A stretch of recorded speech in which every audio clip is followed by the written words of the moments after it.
to go no contact with a narcissist, breaking free from narcissistic abuse. The first step to breaking free and recovery from narcissistic abuse, once you are out safely, is going no contact. It's not always possible to do no contact if you've got children with them, or if it would mean cutting off family members that aren't toxic. If you can go no contact, it is the best thing you can do. If not, it's grey rock. I shall add the video to explain more about that in the description. So many people get stuck in the no contact stage, going back and forth. We can have a little internal tug of war within ourselves. Were they that bad? As one day they can seem okay, the next they can have abrupt mood changes or anger issues, and you never know quite where you're going to stand with them. But is cutting someone off the right thing to do? What will people think of me? If someone is toxic, they are toxic, and no contact is the best way to go. Or it could be due to our own need for closure, where we have to learn that closure is something we give to ourselves, not by going to them for answers. That's not closure, that's keeping the door open, keeping communication open. That is not giving us closure. Closure is by closing that chapter of our life, healing from past pain so we don't carry it into our future. And we do this by going no contact, by closing the door and never opening it again. It could be our self-esteem issues, the trauma bond where we become chemically addicted to them, a need to seek revenge, understandable emotions after all they put us through, just not being able to let go, allowing the narcissist to contact you by not blocking them or finding ways to contact them. You are far from alone in this. However, we only keep ourselves trapped in the endless cycle of misery and pain that comes within a toxic relationship. Yes, it can be painful letting go and going no contact. It can be a challenge healing from those past pains. It takes practice. It's a learning curve. Some people get it straight away. For others, no contact takes time. Start by telling yourself, after you've achieved one day of no contact, you will reward yourself, whatever that reward is for you, to keep you on track. Then think of something to reward yourself after 7 days, and again after 14 days, and then after 1 month. And keep your mind focused on that reward or that treat, whatever it is for you. You're not allowed to break no contact, otherwise you don't get it. And keep going until your mind can see that life without the narcissist is much more peaceful, joyful and happy. You're still going to have ups and down days, that's part of life, but life does become a lot happier without them around trying to destroy everything we do. Life's tough enough without having narcissistic people bringing us down. As humans, most of us are incredibly creative in our ability to deny the negative consequences of our own actions and choices. No, you did not deserve the abuse. No one deserves the abuse. And with the added toxic words from the narcissist, gaslighting, projection, blame shifting and other manipulation methods, our minds end up with so many confusing stories. So if we give ourselves that positive reward, it helps us through this no contact steps. It helps us keep focused on something positive, something helpful, something to look forward to. Sometimes going no contact isn't the hard part. It's the guilt we feel. If it's the other parent to our child, if it's a friend, if it's an ex-partner, if it's our own parents or siblings, as we care and build a bond with them, we can feel a large amount of guilt going no contact and letting go, depending on what extent you've been through. Some can just feel anger and resentment, or we can have a need to work through both the guilt and the anger and resentment. I shall add a video to explain more about guilt in the description, but we have to let the guilt go. These are all normal emotions after narcissistic abuse that we have to work through to leave the painful past in the past where it belongs and move on with our future. Most often we deceive ourselves in thinking that if we just reach out, if we just try to explain our point of view, if we can just get them to understand, it will not have any negative consequences in any serious way to us if we break no contact. Just once, just to see if they can change, just to see if they can understand. And that's because we're coming from our level of thinking, not their level of thinking. They only want to see things from their point of view. They are not going, they have a disorder, it's who they are. They are not going to just suddenly turn around and go, oh yes, you're right, I'm sorry. The only way they're going to do that is by saying, I'm sorry, you, and it'll be to get something out of you, and they will still be who they are. They do not change. Sometimes life can just seem far too painful without them, as they downplayed their abuse and shifted the blame onto you. So we have that self-doubt and question ourselves. So we go for that quick fix of gaining relief from the pain, believing the narcissist will help or wanting answers from them. And it can be very hard to resist. That pain actually keeps us trapped in the pain because we think it's easier to go to them, easier to have the relationship with them, easier not to cut our parents out of our lives. In the case of a toxic relationship, most of us become so addicted to those crazy cycles we've fallen into with the narcissist due to the human needs being met in negative ways, and the trauma bond is like an addiction. We are weaning ourselves off that drug, and because of that we find any excuse we can to let them back into our life so we can experience temporary relief from the pain we are feeling in the present moment, not realizing that that's going to keep us in that pain in our future. The worst thing about excuses is within our own minds they are incredibly valid. Because of the 6 human needs being met in negative ways and the trauma bonding, we are weaning ourselves off a drug from all the highs and lows the narcissist puts us through. Just like any drug, just like a alcoholic who gives in and takes that one drink thinking that they'll be able to manage it this time, they will likely end up going straight out on a drunken bender and having to start over from scratch. And they might not be able to start over from scratch straight away. It might take a couple of weeks or a couple of months before they can stop drinking again. Often when the narcissist comes for the hoover, we end up taking them back. It takes an average of 7 attempts for people to get out and stay out of these kinds of relationships. So if you stayed out on the first attempt or the 21st, you are far from alone. If you haven't yet, you can and you will just do so safely. Although the narcissistic personality disorder is on a spectrum, those with little to no empathy can be dangerous. Some are just mentally abusive, some are mentally and physically abusive, so always make a safe exit plan. If you've already tried no contact or grey rock and broken it, you might already know all too well that we are the ones who end up feeling hurt. We are the ones in pain. We are the ones who pay the price for breaking no contact. Our only hope for true recovery and freedom from a narcissist is by taking those baby steps each and every day. Riding out the storms of the times we want to reach out to them, the times we want to defend ourselves to the mass smear campaigns, and those feelings of withdrawals and cravings most of us do have at the start of no contact with a narcissist. The steps to losing the narcissist and indeed withdrawing and healing from our past are the same as quitting any other addictive substance. You're addicted, and the thoughts and the feelings that it produces in you is nothing to be ashamed of. You are far from alone in how you feel and what you've been through. Yet, breaking that addiction is something you need to do, and you will do it and you will overcome it if you put the work in. We have a great ability within ourselves to alter our mindset and recreate ourselves.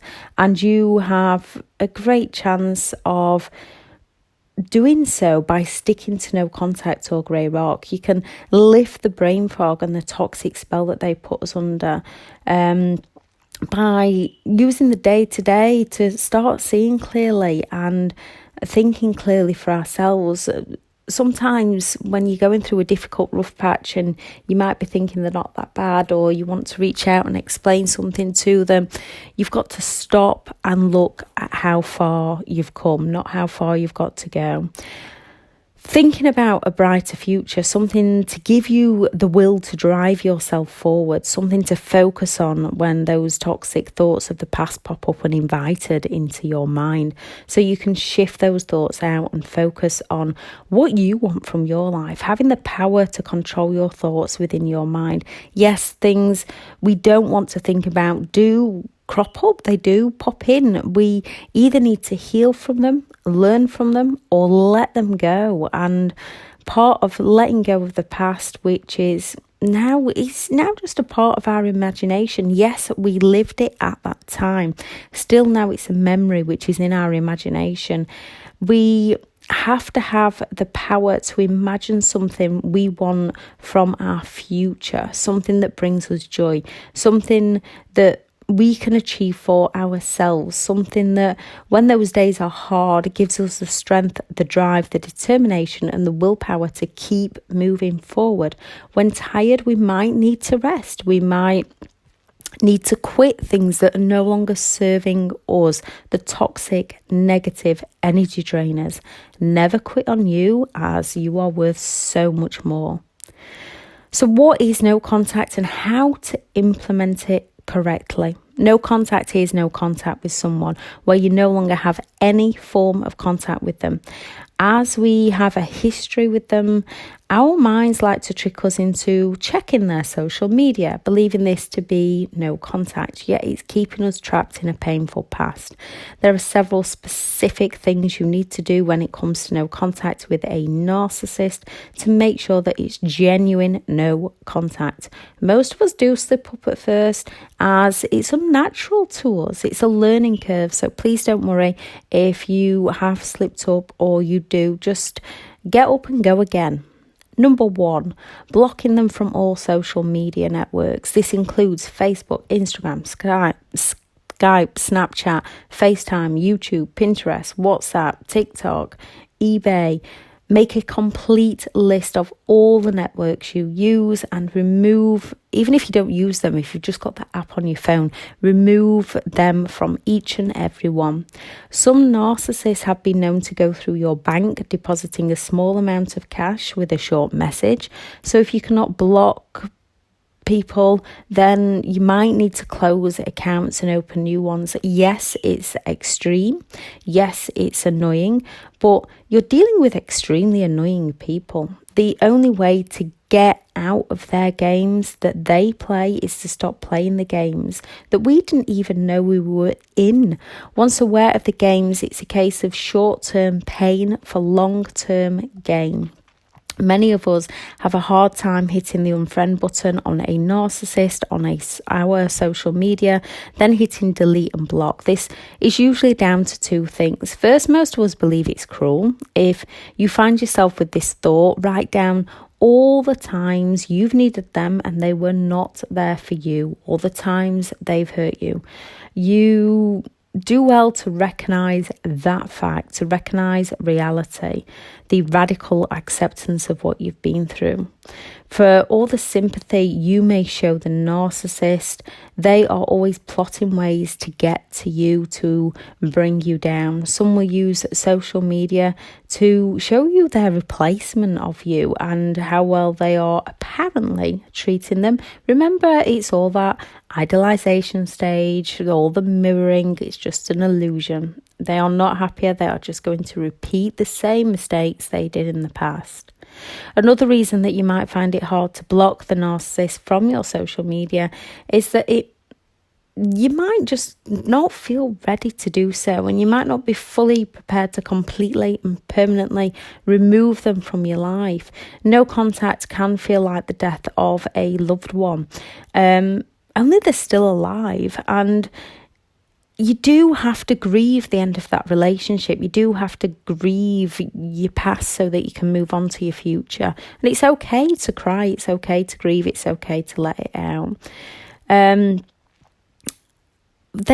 They will only ever sink you. You've got to grieve it. You've got to let them go. And then, of course, there's the feelings of guilt. And again, guilt just keeps you trapped in a painful past. You have got to let that guilt go. You have to remove negative and toxic people from your life for your own sanity.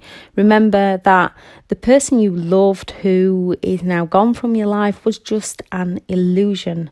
Feelings of guilt from the whole they are my family, and family or not, no one is entitled to treat you like rubbish. Those who do, they are not worthy of you. You are allowed to cut them out of your life. Start creating new dreams for you and focusing on making those dreams a reality for you. You're in charge of your mind and your life now, and it's time to take back control. You've unwittingly let them take control of your mind through their gaslighting, through their blame shifting, through their projection, through their future faking, through their mirroring, through their silent treatments, through their triangulation, through their toxic games. Once we can recognise these games, we can take back control of our lives.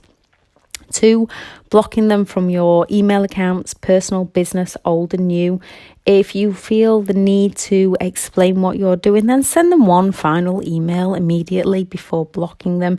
I would never recommend explaining, as they're not listening. It's just feeding their ego, but some of us find it easier to cut them off if we explain once.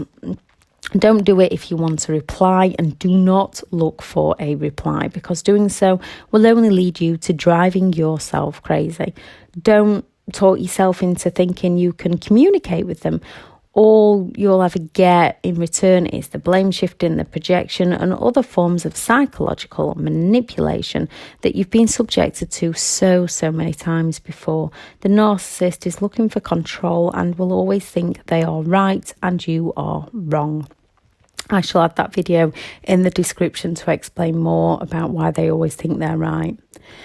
3, blocking them from your mobile phone. Some phones no longer allow the complete blocking of numbers, but there is ways and means of doing so. Either getting a new phone if needed. Some you can call your service provider and they will block. Some will give you a PIN number. Give that number to friends and family. Do not listen to any voice messages they've left, as tempting as it may be.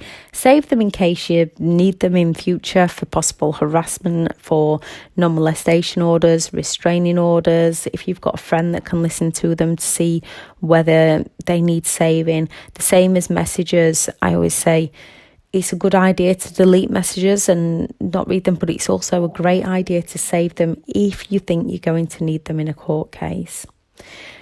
Do not answer the door. If they come over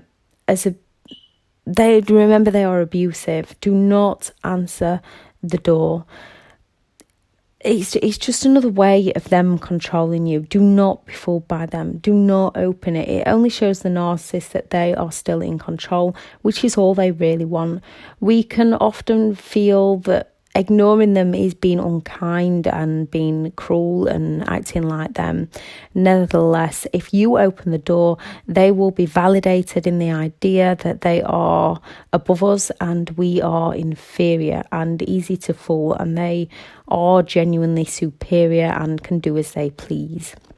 Ignore your feelings and remember just how badly they've treated you. Ignore the feelings of guilt. Ignore the feelings of the fact that you're being unkind, and remember how badly they treat you and let you down and aren't there for you when you truly need them.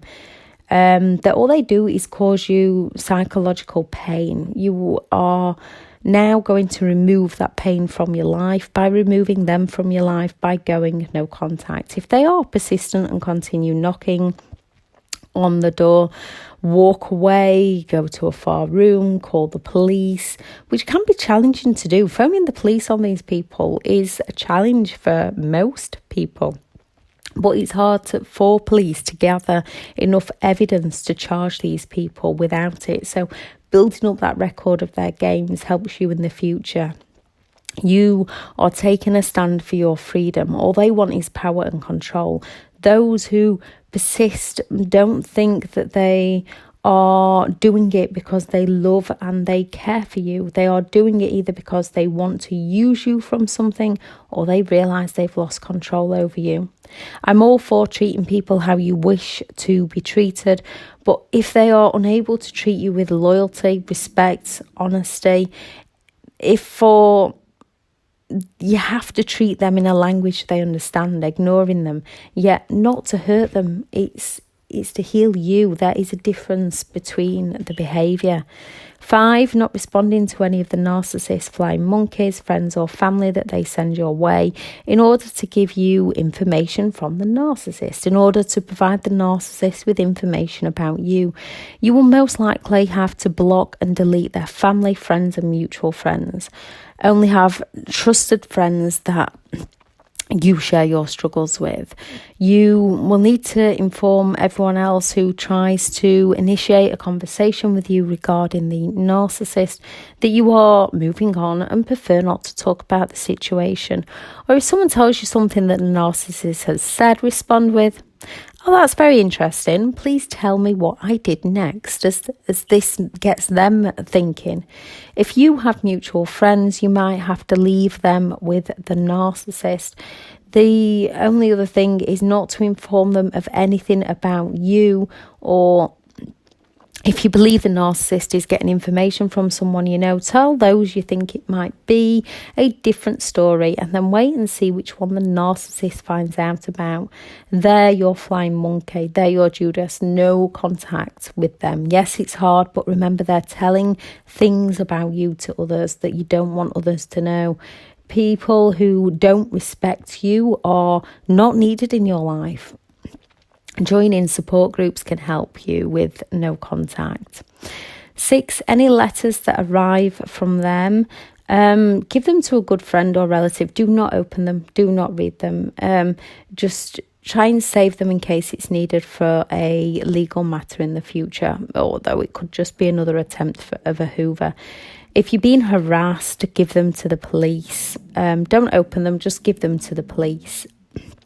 Any that arrive for them, simply put return to sender and post back into the post box.